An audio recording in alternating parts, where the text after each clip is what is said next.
Hi, welcome back to Christine's Home Affairs. Very quick project for you today.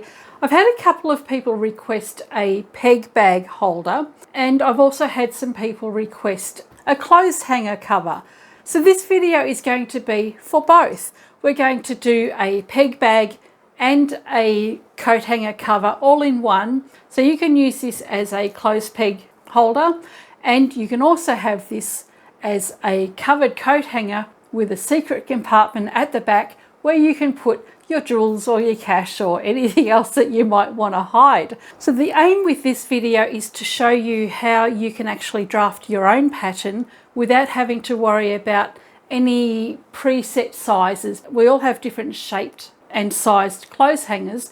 So this video I'm going to show you how I go and create a pattern from the hanger that I've got, and hopefully this will show you how you can actually make your own hanger and what things to kind of take into account when you're designing something like this. So stick around and I'm going to show you how to make this multi-purpose covered coat hanger for clothes pegs and hiding secret things. I have a piece of upholstery fabric here. It's got a really nice weight to it. So you could go with a duck or a canvas. Denim fabric would be great as well, just to make it nice and sturdy.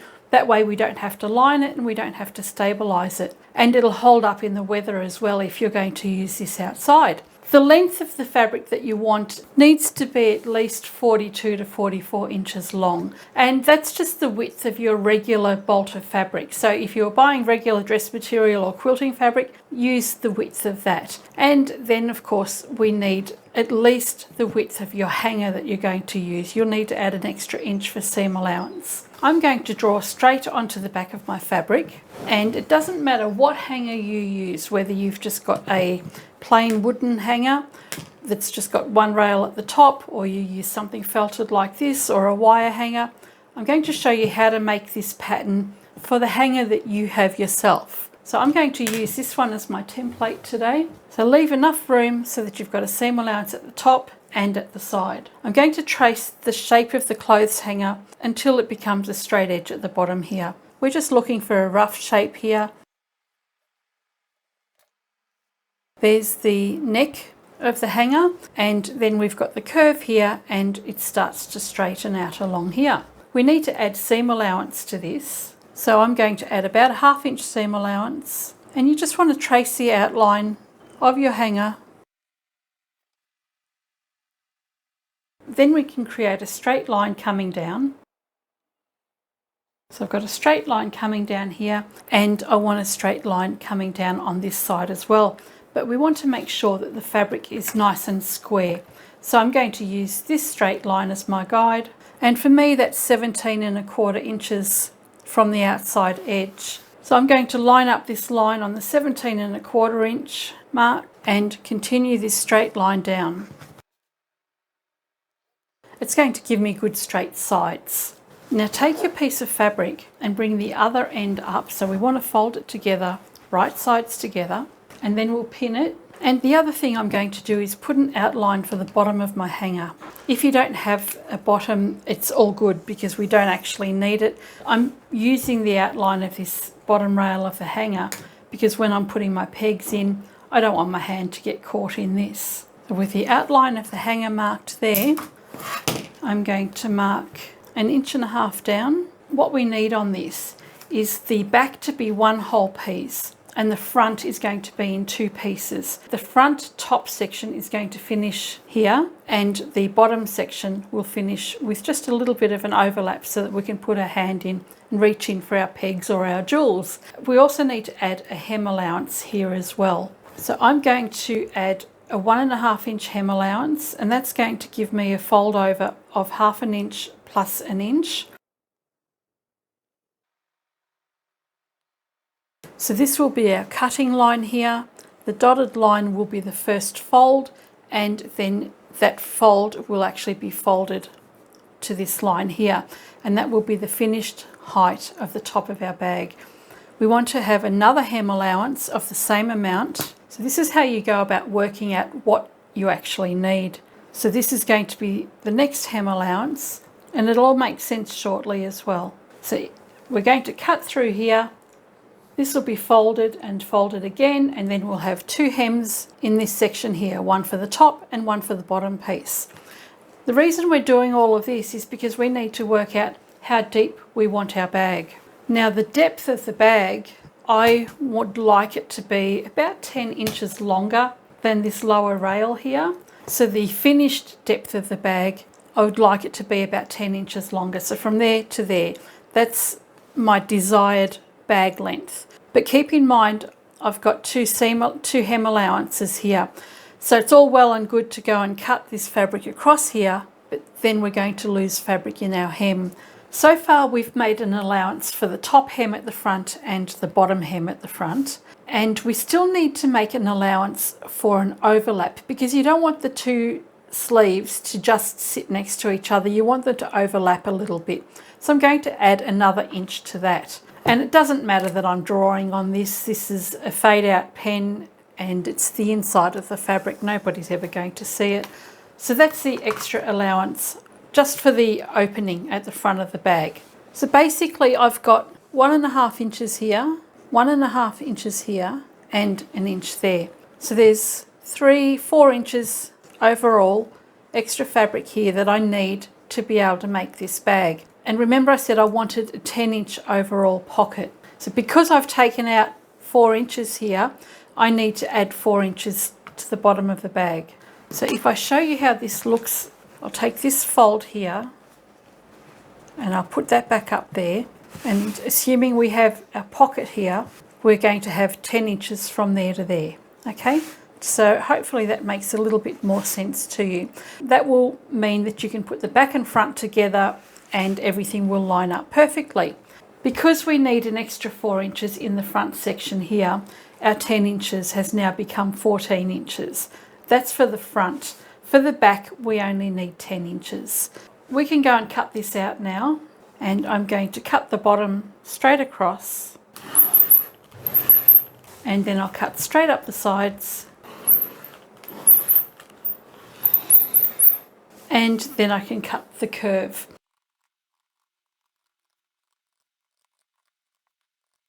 Now we have 2 pieces cut out for our peg bag or covered clothes hanger. We're going to separate the 2 pieces of fabric here, set this one aside, and where I've got this line here, I'm going to cut straight across that. So between these 2 dotted lines, that's where we're going to cut now.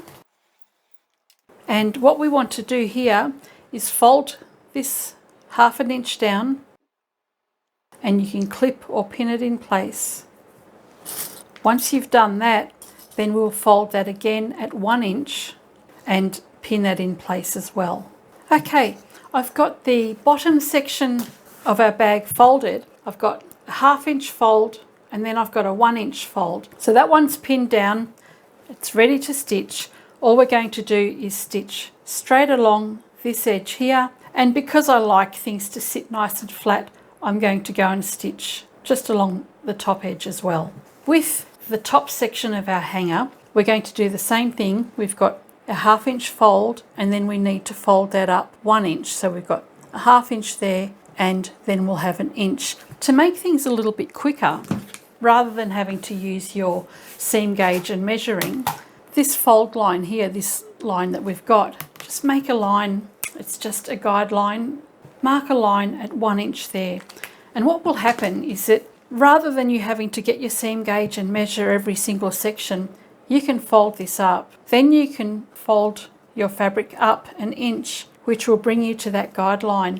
It just makes the whole process a lot quicker. So there's my first hem of 1/2 inch, and now I need my second hem of 1 inch. I'm just going to take this and fold it up, and that will bring me to this 1 inch guideline here. It makes it easier and a lot quicker to secure that in place.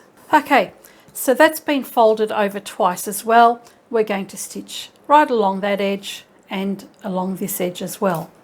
When we flip this around the right way, you've got the top section of your peg holder or jewellery holder, and this is the bottom section, and then we will overlap this, and you'll be able to get your hand in here to get your pegs or jewels out. Now set this aside, take your back piece, place that wrong side up just for now, and we'll take our front piece and we'll take the bottom section of the front piece and we're going to overlap this by 1 inch. So basically the hem allowance that we've got underneath on both sides is the overlap that we're going to have. You can actually clip this in place here, and the same at the other end. And we're doing this just so that you can see how much we're going to cut off the bottom of the back section. So line up your pieces, and you can see that we have this much of an overhang at the bottom here, which is on the back of the fabric. It should be 4 inches. Because we've cut the front section an extra 4 inches longer, this should equate to 4 inches.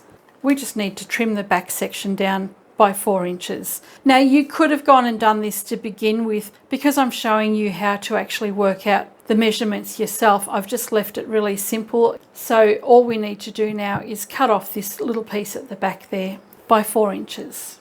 I'm just going to line up the 4-inch line along the bottom there, cut that straight off.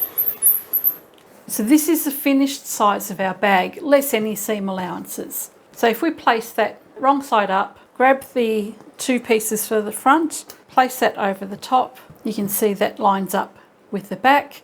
We've got 1 inch overhang here. We will have when the pins are removed, and your hanger is going to sit inside that section there. We're going to take this to the machine, stitch down the 2 edges here and the 2 edges on this piece as well. Once we've done that, then we're going to overlap this section by 1 inch and just stitch it together close to the edge. Then I'll go and do a top stitch on the edge, and that keeps that nice and flat. Now take the bottom section and the top section with the finished hem and place those together like this, and make sure that you've got them overlapped by 1 inch on each side. And we want to make sure that the bottom part of the bag is actually sitting underneath the top section. Stitch close to the edge. All we're really doing here is turning this back into one piece of fabric, and do the same at this end.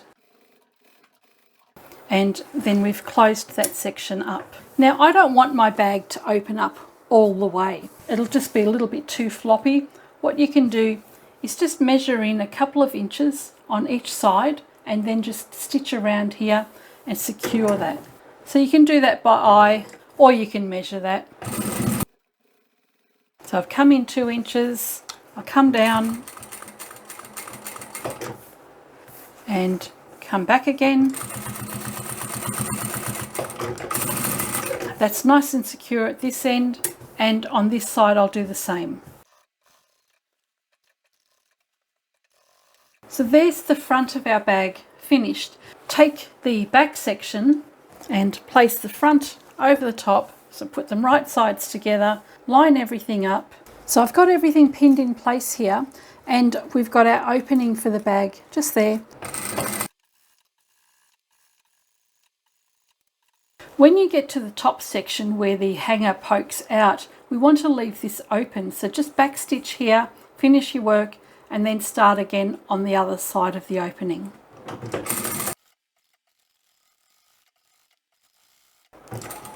When you get to this area with the bulk, reinforce your seams. So I like to go forward, back and forward. When I get to the bottom section, I like to go back 1 or 2 stitches. I'll go forward again, turn my work around, and do the same thing here. That just reinforces that corner.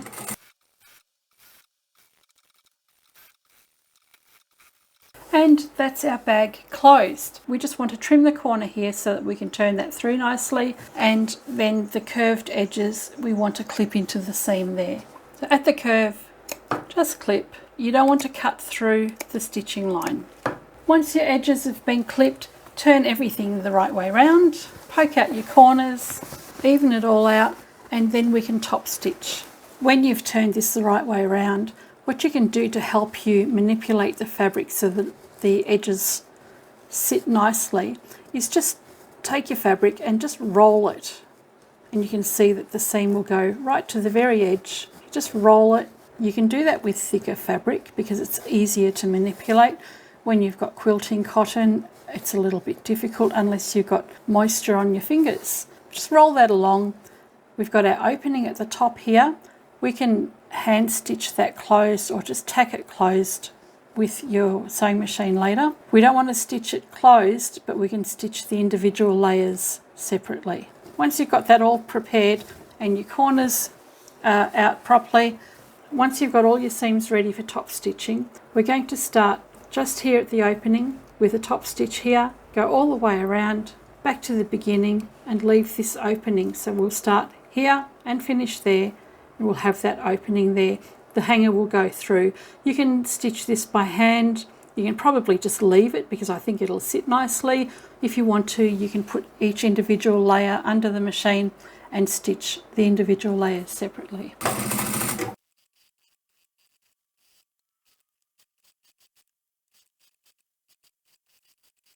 Okay, peg bag or jewellery bag is finished, and I just need to put this inside. So there we have our overlap just in here. We've got our pocket for pegs or jewellery or cash, whatever you want to put in here. If you feel as though you want to secure this top section down, you can go and stitch straight along here, and then that will keep that in place, and all you need to do is just put your hand in there. I'm happy with this exactly as it is. So that's how simple it is to draft a pattern for a peg bag or a covered coat hanger with a secret compartment for any of your treasures. When you have your clothes sitting on your covered hanger, you're going to have the back section showing the front, and if any burglars come and want to look through your clothes, they'll find nothing.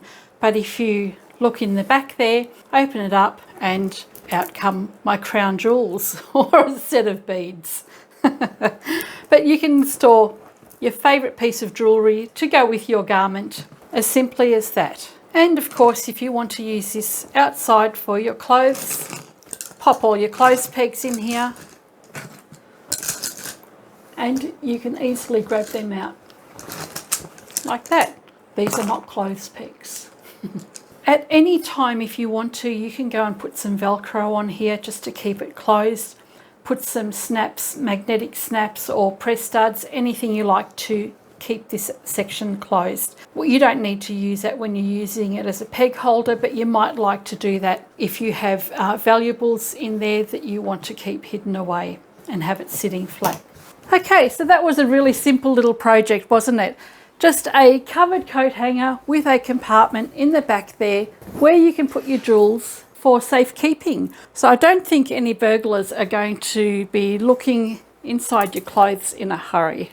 At least I would hope not anyway. Then it's also really useful for your clothes pegs as well. Just a quick little project just to show you how you can actually draft your own pattern using any size coat hanger at all. So I hope you've enjoyed this video, and I shall catch you next time. Bye for now.